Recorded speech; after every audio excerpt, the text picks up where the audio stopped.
During our 3 days, siguro kung na-memorize na namin lahat ng skills or lahat ng dapat namin i-memorize, makatulong talaga para the next day, pag may workday na, makakapag-function kami ng maayos at may mabibigay kami energy, mabibigay namin yung 100% namin.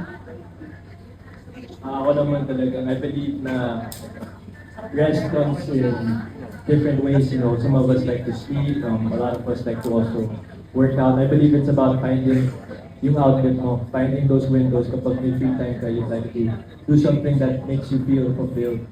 And when you're fulfilled and you come to set, mas nagiging inspired ka to do well because you're in charge.